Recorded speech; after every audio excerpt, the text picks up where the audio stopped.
Warahmatullahi wabarakatuh.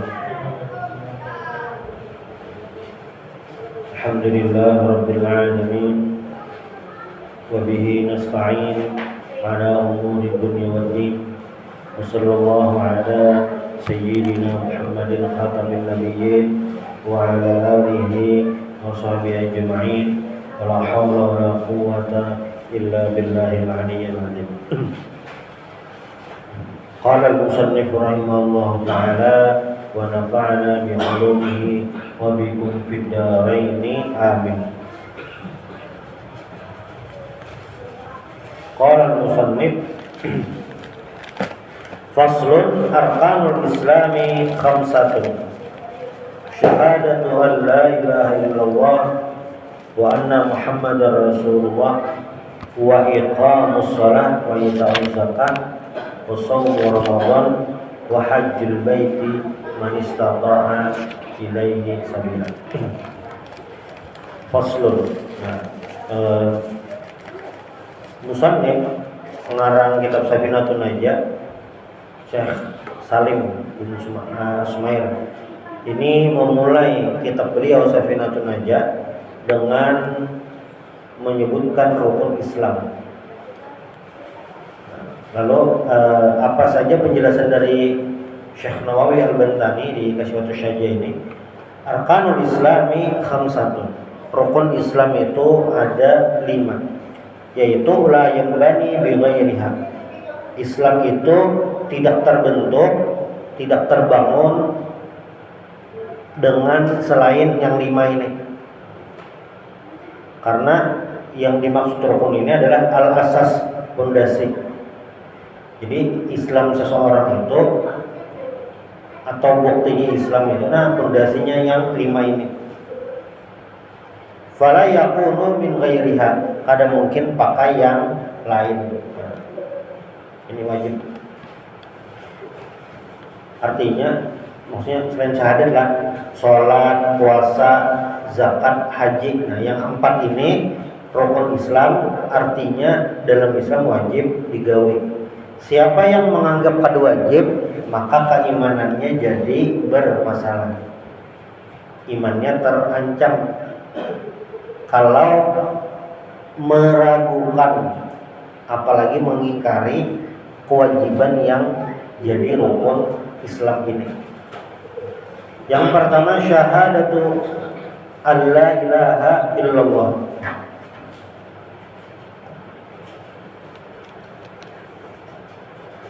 Syahadat itu artinya tayakkan, yakin alla ilaha la ma'buda bihaqqin mawjud, tidak ada yang disembah sebenar-benar yang ada illallah, kecuali Allah. Dan Allah Subhanahu wa taala wa huwa muttasifun bi kulli kamalin la nihayata lahu wa la ya'lamuhu illahu. Allah taala bersifat dengan semua kesempurnaan. La nihayata lahu, tidak ada batasnya.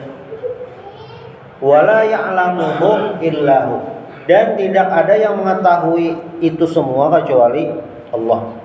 La nihayata lahu maksud tidak ada batasnya itu Allah taala misalnya Maha Pemurah. Ada batasnya pemurahnya lah, ada batasannya.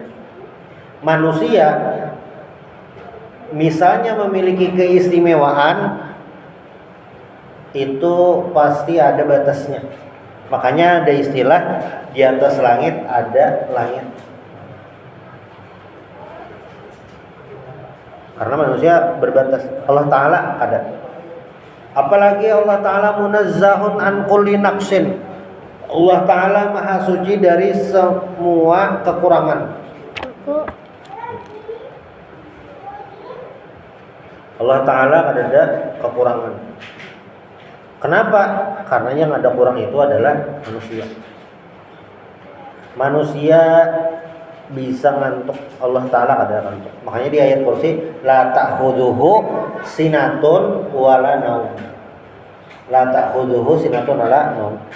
Allah Ta'ala kada sina itu ngantuk. Wala naum itu guring.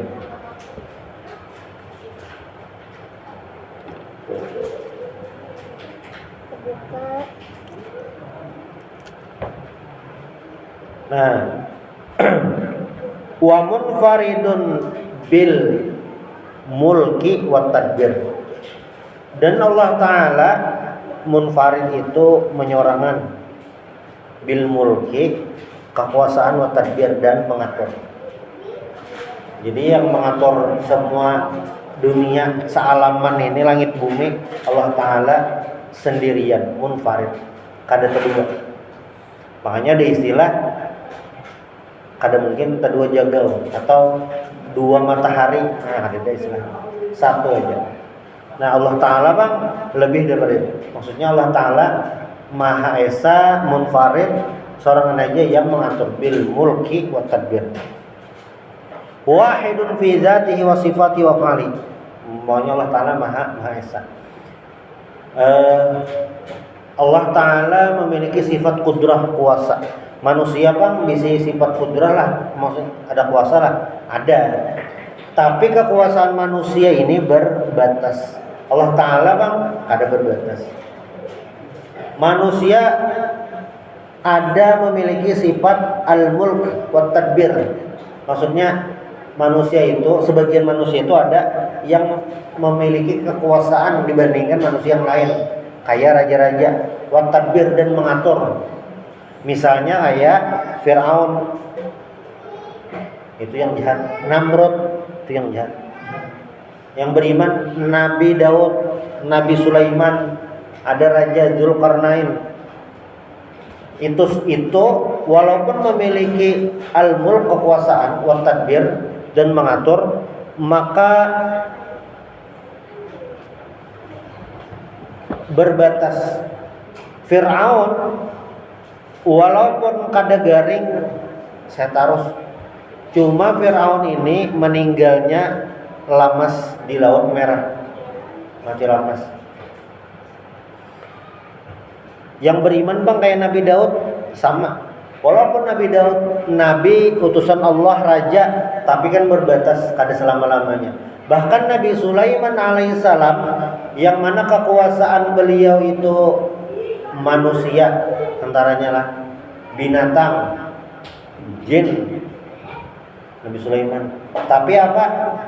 Tapi tetap berbatas. Lalu kan begini.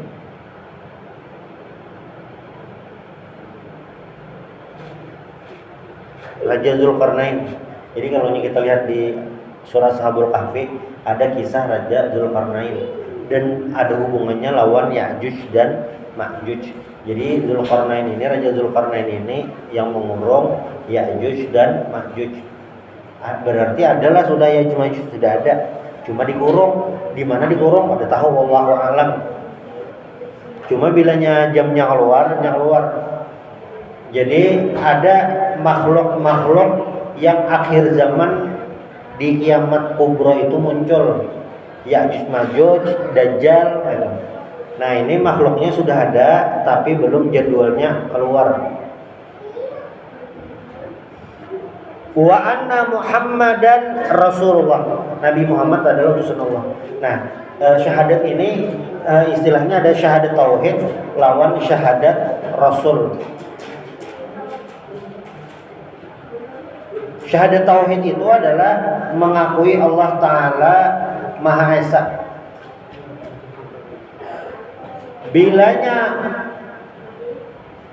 menyambat Allah Ta'ala kada Maha Esa, dalam Al-Quran itu istilahnya Thalitsus Salasa, Trinitas, kekuasaan Allah. Maksudnya ada Tuhan selain Allah, ada yang memiliki kekuatan selain Allah. Nah, ini imannya berarti bermasalah. Lalu yang kedua, wa anna Muhammadan Rasulullah, Nabi Muhammad utusan Allah. Berarti bilanya ada yang kada mengimani Nabi Muhammad utusan Allah, imannya salah. Atau meyakini ada nabi sesudah Nabi Muhammad, ya juga. Di zaman Nabi itu sudah ada, ngarannya Musailamah al-Kadzdzab. Musailamah ini mengaku jadi nabi.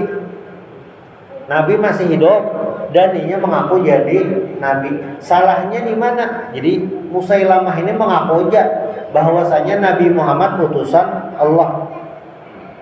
Mengaku ya. Tapi salahnya adalah Musailamah ini juga mengaku nabi.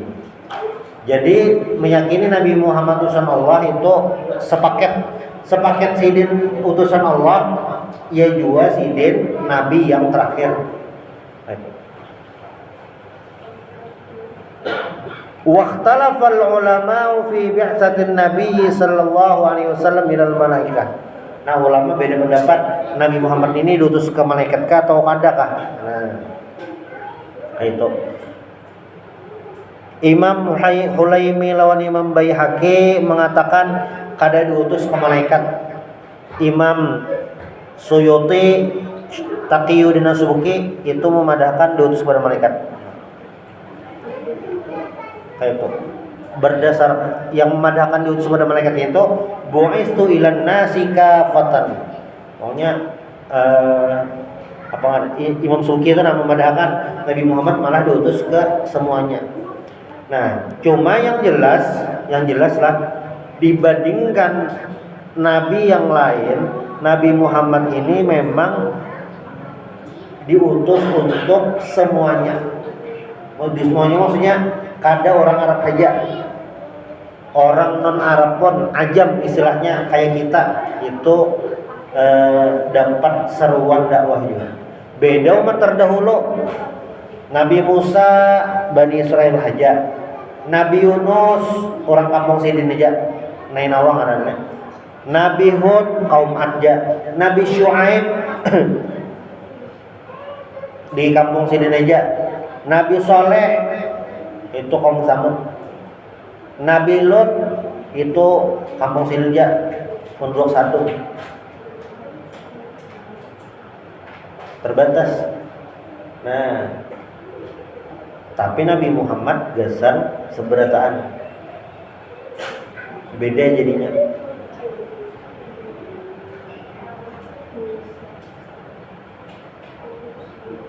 Wasaniha yang kedua rukun Islam adalah iqamus shalat, mendirikan salat. Jadilah sebelum diwajibkannya sembahyang 5 waktu pada malam Isra dan Mi'raj, itu tuh sekitar tahun 10 atau 11 kenabian, kira-kira 3 tahun sebelum Nabi Hijrah. 11 Hijriah lah, 11 tahun 11 kenabian kurang lebih, atau 10. Nabi Muhammad nih Isra Mi'raj. Berarti sebelum itu lah orang beriman itu kada banyak yang digawi. Kada banyak. Bahwa apa ajar yang digawinya, yang wajibnya apa?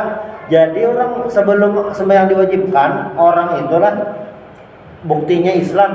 Satu, beriman kepada Allah, percaya Allah benar, utusan Allah, Nabi Muhammad utusan Allah. Lalu yang kedua,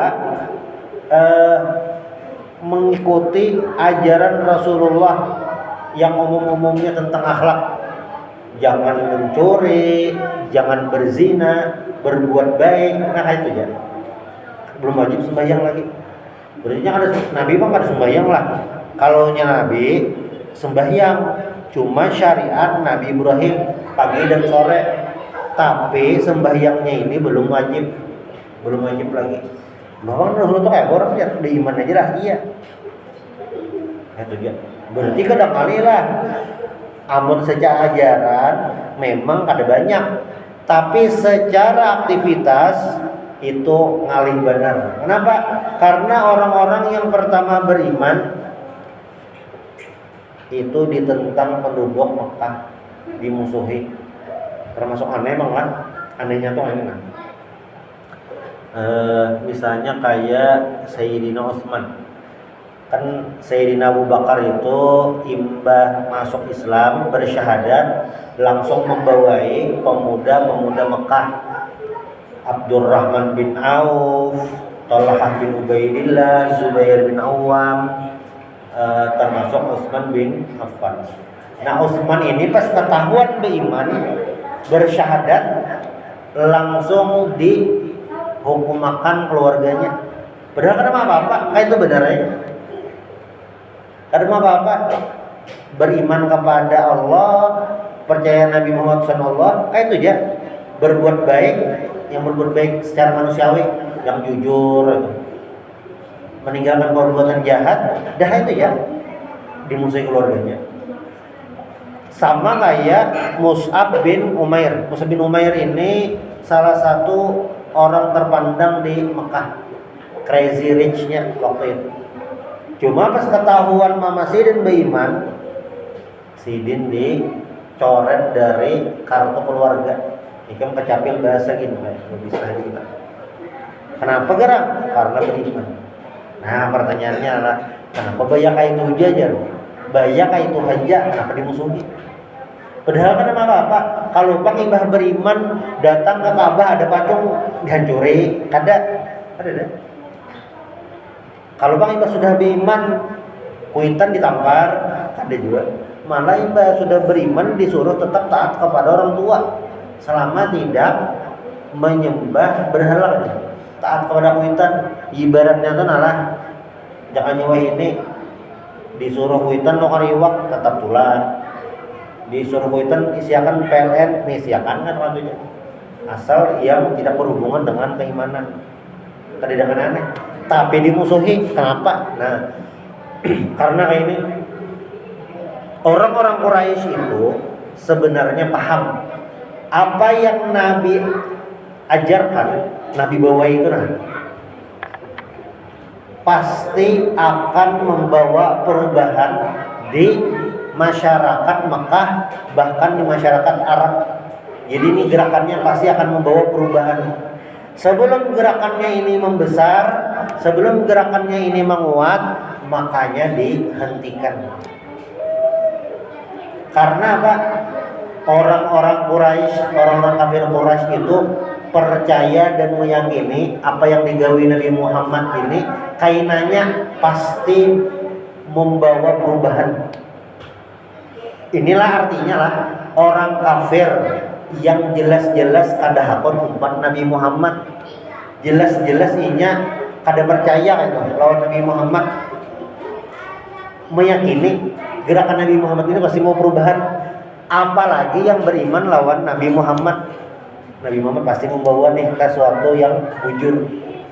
Nah itu sama kayak mungkinlah bahari pejuang-pejuang kita amun melawan Belanda itu, Belanda tuh bopok amun modal senjata aja kayaknya masih kalah Bang.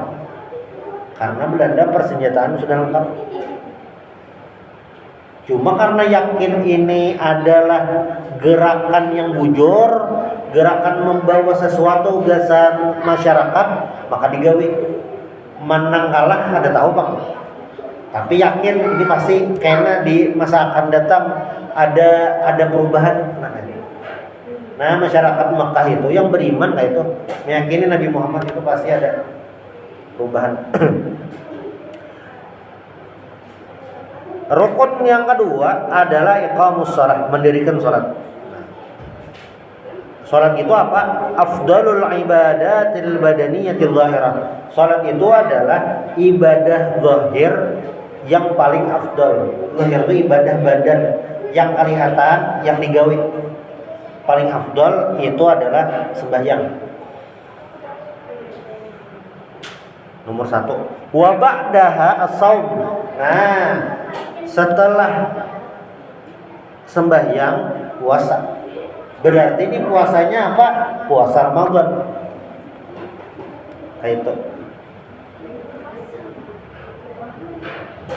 Summal hajj, kemudian haji, summa zakat, kemudian zakat. Nah, ini urutan Syekh Nawawi Al-Bantani.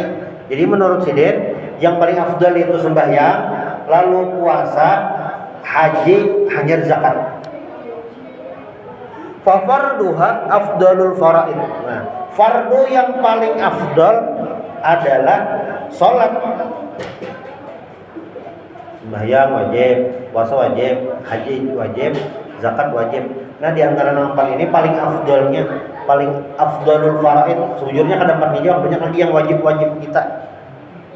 Nah, paling afdalnya itu adalah salat. Wa nafluha, dan yang paling afdal sunnahnya apa? sembahyang juga. Sembahyang sunnah lebih afdol daripada puasa sunnah.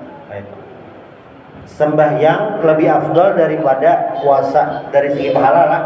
Ini lain pilihan. Amun sembahyang zuhur lawan asar kayaknya kan aku puasa bang hari ini aja. Amunnya puasa ada kau sembahyang, tapi nang afdol sembahyang lah. Oh berarti sembahyang aja kan bisa puasa. Nah lain, itu sama-sama wajib. Cuma ini tingkatan pahala. Sembahyang yang wajib lebih afdol, yang sunnah ya juga. Nah, berarti misalnya sembahyang zuhur wajib, maghrib wajib. Yang sunnah berarti apa? Qobliyah, ba'diyah, sembahyang duha, witir, tarawih. Itu sunnahnya. Kalau nya puasa bang, nah puasa ini kan yang wajib itu Ramadan aja. Selain Ramadan bang ada bila diperlukan. Yang diperlukan itu kayak apa? Kayak puasa nazar. Kemudian bilanya pohon payo dua borongan, nah puasa benazar puasa sehari. Nah jadi wajib puasanya. Puasa apalagi kafarat membayar, iya juga wajib juga puasanya. Selain itu, bilanya kadang ini kasus-kasus ini, maka puasa wajib itu hanya puasa Ramadan. Puasa sunnah bang, nah puasa sunnah banyak. Puasa sunnah banyak. Termasuk kalau yang kita hari ini bulan Muharram, puasa sunnah ada beberapa pilihan. Yang pertama pilihannya mulai yang banyak dulu lah. Puasa sunnah paling afdol itu puasa Daud. Sehari puasa, sehari libur. Bulan Muharram kayak apa kau jelas puasa? Jelas kawan. Karena bulan Muharram adalah Asyurul Hurum, bulan yang dimuliakan. Jadi yang Asyurul Hurum itu Dzulqa'dah, Dzulhijjah, Muharram, Rajab. Nah, mungkin kalau Rajab rancak kita mendengar macam-macamnya keistimewaannya, Muharram ini tidak kalah istimewa juga karena termasuk Asyurul Hurum. Bahkan sebulanan Muharram nih puasa boleh aja lah, boleh aja karena termasuk Asyurul Hurum bilanya awal. Lalu yang puasa Daud lah, bilanya diimbah puasa Daud bang, apalagi yang kau digawe. Nah, yang kau digawe adalah puasa Senin Kamis dan Ayyamul Bid. Ayyamul Bid itu 13, 14, 15. Lumayan banyak tuh. Berarti punya Senin Kamis anggap ada 4 minggu dalam sebulan, 8 hari. 8 hari tambah 3 hari, 11 hari. Bila mengambil yang opsi kedua, opsinya sebutin aja bang Senin Kamis aja ada apa lah, ada apa ya sunnah. Yang Ayyamul Bid aja bang ada apa lah, ada apa karena itu sunnah. Nah tapi bilanya puasa Daud Sabtunya kan aja begawi asal lihat benar. Senin Kamis asal lihat juga. Ayyamul Bid 3 hari sedikit bang. Cuma amun titirnya sengali juga. Nang lain mah nggak pak. Nah, bilanya mengambil opsi yang paling sedikit minimalnya itu ada pilihan lain ngarannya puasa hari Tasu'a dan puasa hari Asyura. Puasa hari Tasu'a itu adalah puasa hari ke-9 Muharram. Nah, uniknya puasa hari Tasu'a ini kada pernah Nabi menggawi, tapi hukumnya sunnah. Kayak apa bisa kayak itu? Karena kayak ini punya hadisnya. Ujar Nabi lah, seandainya aku hidup tahun akan datang, la asuman natasya, aku akan puasa hari ke-9 Muharram. Bila nyumu panjang aja Nabi. Nya ada 2 paling kada puasa nang Nabi kada menggawi, tapi para ulama merumuskan itu adalah puasa sunnah. Yang pertama puasa Daud, lalu yang kedua puasa hari Tasu'a ini. Itu. Lalu yang sebutinnya adalah puasa hari Asyura, hari yang ke-10. Kebetulan lah nih hari Tasu'a itu hari Sabtu, hari Minggunya tuh hari Asyura. Pas bener tuh pengantinan.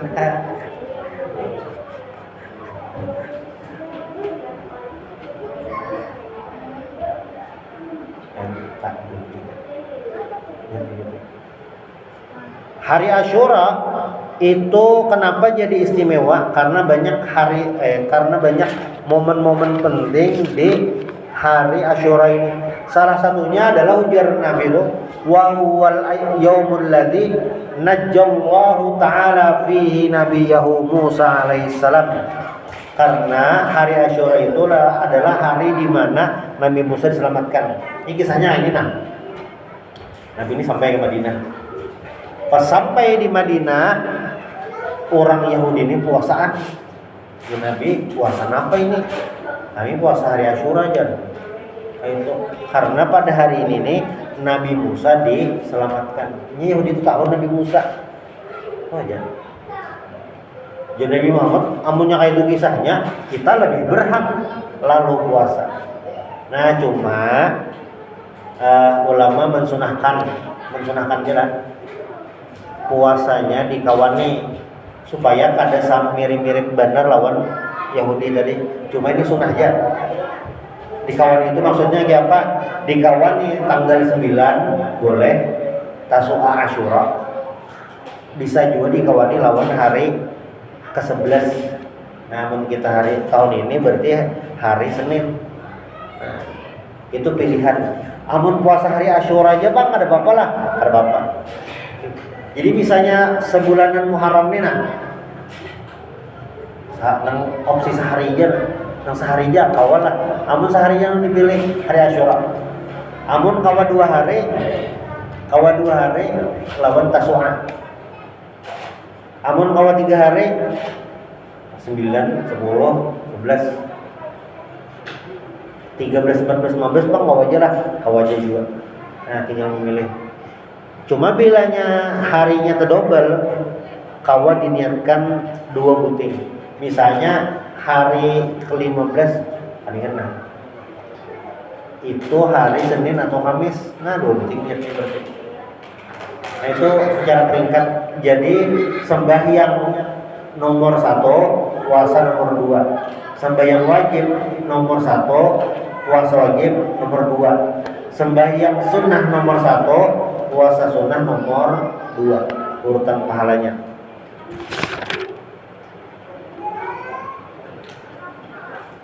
Wala ya'dzar ahadun fi tarkiha madama aqilan. Nah, tidak ada uzur untuk meninggalkan sembahyang selama orang itu masih berakal. Jadi sembahyang inilah selama orang itu masih hidup, akalnya masih ada, tetap wajib sembahyang. Kayak apa orangnya garing. Nah itu berarti ada rukhsah ringanan semampu apa menggawi sembahyangnya. Jadi kan ada istilah libur sembahyang. Amun orangnya masih hidup nih lah, tapi akalnya sudah terganggu. Nah itu kan wajib lagi kan. Selama masih hidup, akalnya ada, maka tetap wajib. Pertanyaan Bang, amun orangnya mengelilu Bang kayak apa? Mengelilu itu akalnya sudah setengah hilang kan? Lain orang koma Bang, koma itu memang hidup, tapi nya ada sadar, belum wajib juga lagi. Karena orang guring, orang guring itu inya belum kada dicatat dosa. Orang guring kan ada dicatat dosa lagi. Kayak namanya bangun, nyar sembahyang. Itu. Makanya misalnya ada orang guring malam nih, normal aja. Soalnya bangunnya kelewatan jam 8 pagi. Sembahyang duhanya berkunut, adanya yang berkunut maksudnya subuh. Kayak apa tuh Jar? Amunnya dasar teguring, kada apa-apa, kada landung malang, kada begadang, itu kada terhitung dosa. Karena apa? Karena ketiduran. Amun tiap hari Bang, nah tiap hari lain. Itu guring. Jadi lalu orang guring mah, sidin Jar kada kalau bangun. Karena kamu bangun ngomongnya berbahagia. Kayak apa sembahyangnya? Nah sembahyangnya berbahagia berarti. tangan ngalih bener jangan bergerak kayak apa sembahyangnya kepala aja selama masih sadar. Nah, jadi kan ada penggantinya apa? Soalnya ada orang menganggap yang tuha benar kada kau bapak apa kada usah sembahyang lagi kau diganti selawat aja. Nah kada ada kayak itu. Yang ada apa kayak apa? Bilanya secara medis orang ini masih sadar diingatkan dia sembahyang walaupun sembahyangnya pakai mata aja. Nah, untung kalau lagi berpandir, kalau lagi apa nggak berisyarat ya. Jadi kan ada libur kecuali lah dasar kada sadar mata mau jalan untung pakai remote aja tapi sebujurnya orangnya ini sudah akalnya sudah kada aktif lagi otaknya sudah kada berfungsi lagi. Nah itu kan wajib. Jadi intinya itu adalah secara fisik sehat, maksudnya secara fisik kelihatan sadar dan akalnya pun sadar. Nah itu wajib banyak. Bilanya selain itu amun masih hidup kada wajib. Lalu yang terakhir wa amma al ibadatul badaniyatul qalbiyah wa amma al ibadatul badaniyatul qalbiyah adapun ibadah badan tapi yang hati kayak beriman, tafakur, tawakal. Nah itu ternyata afdalu minal ibadatil badaniyatil zahirah. Ternyata ibadah hati lebih afdal daripada ibadah zahir tadi. Beriman, tawakal, sabar, mengharap, lalu ridho dengan ketentuan Allah, cinta Allah, taubat. Nah itu adalah amal qalbiyah, ibadah badaniyah qalbiyah. Itu ternyata lebih afdal sebagaimana disebutkan dalam ungkapan tafakkuru sa'atin afdalu min ibadati sitina sanatan. Tafakkur sesaat itu lebih afdal daripada beribadah 60 tahun. Itu. Lalu yang selanjutnya tafakkur itu ada 5 bentuk. Bagaimana 5 bentuk itu? Insyaallah karena di pertemuan berikutnya. Subhanallah bihamdik asyhadu an la ilaha illa anta astaghfiruka wa atubu ilaik.